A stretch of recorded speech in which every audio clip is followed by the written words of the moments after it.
Alô, alô, escamanautas! Eu sou o Wilson Júnior e hoje vou conversar com vocês sobre Cloverfield Paradox. Acho que todo mundo foi pego de surpresa por esse filme, né? Ele foi anunciado no Super Bowl e anunciado que estaria disponível logo em seguida. É uma ação de marketing, no mínimo, surpreendente, assim, nos últimos tempos, né?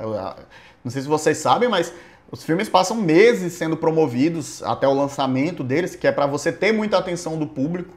E a Netflix fez isso aí, então mostrando pra gente aí talvez uma nova forma de dialogar com a publicidade em relação ao filme, né? O outro filme, o Cloverfield Lane, ele também foi um filme que meio que foi anunciado e um mês depois ele foi lançado, assim, não teve muita promoção. Acaba que eles conseguem usar muito bem o nome Cloverfield para ser a publicidade que vai carregar o filme nas costas, né? Esse vídeo ele vai ter duas partes, né? A primeira parte eu vou fazer só a crítica, falar um pouco sobre ele. Na segunda parte eu quero falar um pouco mais com spoilers para explicar um pouco mais algumas coisas que tenham ficado mal entendidas da minha perspectiva, viu? Isso vai ser o meu olhar e eu quero justamente ver o olhar de vocês sobre isso também.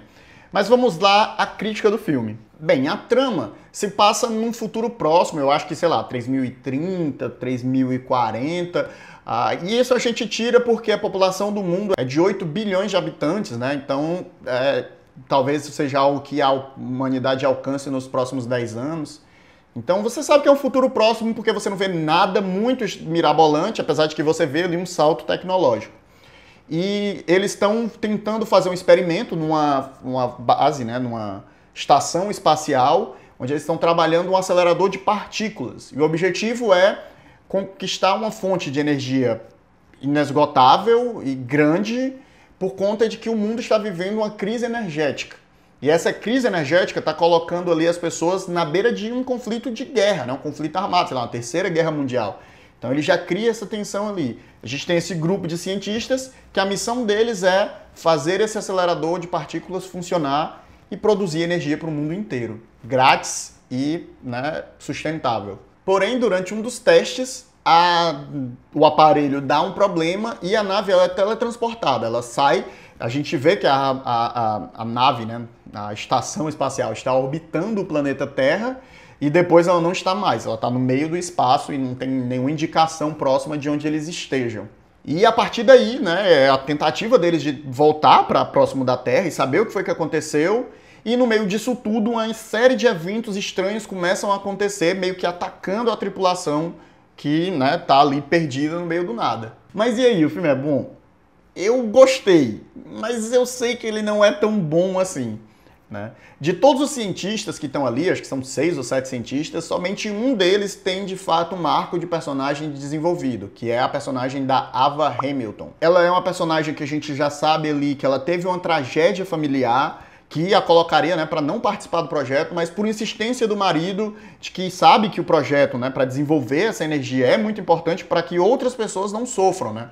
Então, é a única personagem que a gente acaba tendo algum envolvimento e conhecendo um pouco dela. E o próprio marido dela acaba tendo um marco, né? Enquanto a gente está lidando com as consequências do experimento na estação espacial, a gente está vendo as consequências do experimento na Terra com o marido dela, né? Através do olhar do marido dela. E esse arco é um arco que eu até considero um pouco dispensável, que poderia ser usado, o tempo, né, que foi usado para desenvolver esse arco do marido dela, poderia talvez ter desenvolvido mais um personagem dentro da estação espacial. Tudo acaba acontecendo muito rápido no filme e essa ausência de desenvolvimento de personagem, né, de conexão emocional com aquela tripulação, faz com que quando algo acontece com eles, a gente não sinta tanto. Então é uma narrativa que era para ser um thriller e a gente acaba não se importando muito com os personagens. Isso prejudica demais para que a gente possa se envolver com a narrativa. Pois é, eu tô falando mal aqui, mas ainda assim eu achei uma ficção científica legal. Ele me lembrou um pouco um filme do ano passado, que foi aquele Vida, que são filmes que tentam meio que emular o Alien, né? O Oitavo Passageiro, clássico do cinema de ficção científica e horror, mas acabam não sendo tão bem sucedidos nessa façanha. E eu acho que também tem um fator que pesa muito sobre esse filme, é o fato dele carregar o nome Cloverfield, né? O primeiro filme, ele tem aquele aspecto de found footage, né? De câmera na mão. E foi um filme que foi muito bem recebido, tanto por crítica quanto por público. É um filme muito legal, muito divertido, né? E surgiu meio que de uma vez, assim, meio sem a gente estar esperando, trazendo o nome do J.J. Abrams, né? O que também dava um peso pro filme. O segundo filme é um thriller, né? É claustrofóbico, maravilhoso, e tem aquele final super plot twist. E eu acho que isso acabou pesando em cima desse filme por conta dos outros dois já terem um certo sucesso. Se espera bastante, né, de uma sequência. Apesar de que, de modo geral, a gente sabe que sequências não são necessariamente uma boa coisa, né? A tendência, na realidade, é que quanto mais filmes vão se fazendo sobre a mesma franquia, a qualidade vai caindo. A expectativa para esse, que seria teoricamente uma explicação para o que aconteceu nos outros, acaba criando um peso em cima dele e a gente sabe que a consequência disso normalmente é hate e decepção. Mas e aí, ele explica o Cloverfield? Bem, pra eu falar se ele explica ou não, eu vou ter que entrar em spoilers. Então meio que aqui encerra a crítica. Se você não assistiu ainda, vai lá assistir e depois você volta pra ver esse pedaço do filme. Basicamente, o filme vai em cima de uma teoria de multiversos, né? É uma teoria que existe hoje em dia no campo da física teórica, né? Essa questão de que se existem diversas realidades na qual existem outras versões de nós mesmos, outras terras ou outros universos, sei lá, onde a gente é um sofá, se você estiver assistindo Rick and Morty ou Guia do Mochileiro das Galáxias. Mas assim, esse pensamento, essa teoria do multiverso é algo que sempre esteve presente no meio da ficção científica. E por sinal, isso é explicado de uma maneira horrível. Uma das coisas que eu menos gosto do filme, que é aquela cena com a entrevista com um cientista explicando que os experimentos que eles estavam fazendo com o acelerador de partículas poderia quebrar e alterar o tecido da realidade, o espaço-tempo e causar o efeito paradoxo lá, que ele estava querendo vender o livro dele, trazer demônios à Terra. Obviamente ele está falando de demônios num sentido figurado, né, para que o público que está assistindo a televisão possa entender. Tem um diálogo que o físico lá, o Schmidt, ele fala sobre a questão da possibilidade de multiverso. E eu acho que esse diálogo ele seria o suficiente para a gente poder começar a especular dali. A outra explicação, ela fica muito emburrecedora, né? Tipo, como se você duvidasse do potencial do público de ir lá, especular e discutir. Eu entendo que talvez para o grande público que não esteja familiarizado com ficção científica, etc., é uma cena que ajuda a pessoa a não ficar tão perdida. Mas no fim das contas, as pessoas permaneceram perdidas do mesmo jeito e fica ali uma cena meio desnecessária. Então o que acontece é, quando eles ativam a máquina a primeira vez, eles são jogados lá no outro plano, eles vão parar numa realidade paralela, né? Eles não estão mais na realidade, isso acho que fica bem claro no filme. Mas só que aquele efeito, não só da primeira ativação, mas eles fazem uma segunda ativação para poder voltar para a realidade normal deles, isso causou de fato danos ao tecido da realidade, né? Essa modificação gerou repercussão não só na realidade deles, como a gente vê no final do filme lá, o monstro tá na terra deles, mas na realidade do primeiro Cloverfield, que se passa claramente, sei lá, 20 anos antes daquele ali. O monstro também foi lançado, e talvez pelos efeitos, né, daquela onda energética, daquele fenômeno, tenha atraído os alienígenas que estão invadindo a Terra no Cloverfield Lane, né, que também no final do Cloverfield Lane a gente vê que tem ali aquele ataque, aquela invasão de alienígenas na Terra. Então, tudo isso são consequências do efeito, né, do efeito gerado pela energia lá no acelerador de partículas. Ao ativarem a máquina, não afetaram só a dimensão deles, mas causaram uma ruptura nas mais diversas dimensões. Tanto que eles estão elaborando um novo filme, né? O quarto filme vai sair do Cloverfield e vai ser um filme que vai se passar na Segunda Guerra Mundial e provavelmente vai envolver monstros, criaturas e isso. E o que eu acho legal é porque com esse paradoxo, com essa coisa que eles criaram, eles podem trabalhar diversos filmes nas mais diversas realidades usando esses elementos que estão aqui estabelecidos no Cloverfield. Então, pra mim, é uma explicação muito legal, eu achei divertido. Me satisfez como explicação pro segundo e pro primeiro filme, no sentido de que não é um negócio que diz diretamente o que é, o que aconteceu, mas ele te dá um fio de raciocínio, um fio de racionalidade para que você possa compreender o que é que pode ter originado aquilo. E o meu outro ponto que eu queria trabalhar é o que é que aconteceu na nave, o que é que eram aqueles fenômenos que estavam acontecendo e atacando os membros da tripulação. No meu entendimento, né, que é a minha teoria, o que acontece é, quando eles vão para essa nova realidade, eles não pertencem a ela. Aquele novo mundo onde eles estão, eles não pertencem àquele lugar. E por não pertencerem àquele lugar, aquela realidade os rejeita.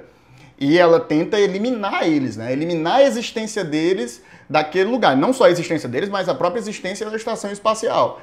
Então a presença deles era uma afronta. Então é como se o universo estivesse tentando se equilibrar. E para se equilibrar, ele precisa eliminar aquelas figuras que não pertencem àquele lugar.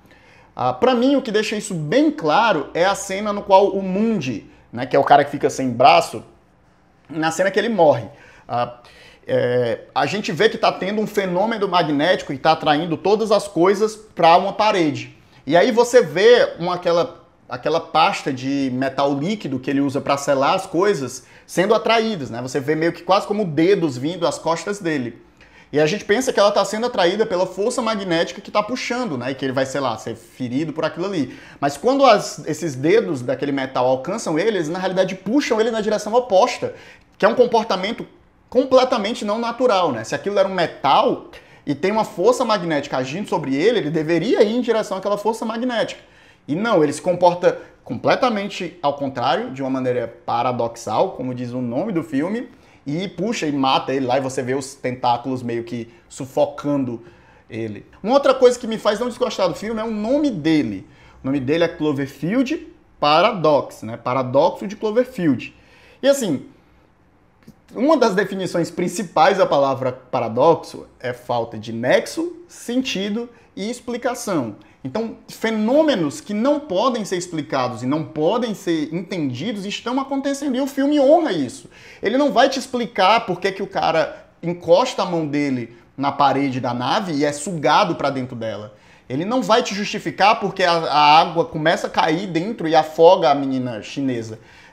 Você pode fazer um sentido, um raciocínio como eu fiz esse meu, ou você pode criar o seu próprio raciocínio para tentar entender por que aqueles fenômenos todos estão acontecendo. Mas a verdade são fenômenos paradoxais, eles não têm nexo, eles não têm sentido. Eles são consequência daqueles sujeitos terem mexido com o tecido da realidade. Então, a partir dali, qualquer coisa pode acontecer, qualquer coisa pode ser produto de um paradoxo. Então é por isso que eu não consigo achar o filme de todo ruim, porque ele consegue respeitar a lógica de falta de lógica, que é a proposta que está no título do filme. Mas essa é só a minha opinião, eu quero saber o que é que vocês teorizaram. Como toda boa ficção científica, ela abre margem para você teorizar e você pensar em cima dela, né? A gente tem aí já 3 filmes e tem um certo universo, e eu queria saber o que é que vocês acham e teorias que vocês viram. Deixem aqui nos comentários. E se você gostou do vídeo, dá o joinha, é importante dar o joinha para mostrar para o YouTube que você gosta dos vídeos, que você quer continuar recebendo eles. Se você ainda não está inscrito, se inscreve no canal, a gente está começando agora, então a gente está tentando trabalhar diversos tipos de conteúdo. E a gente se vê na próxima. Tchau!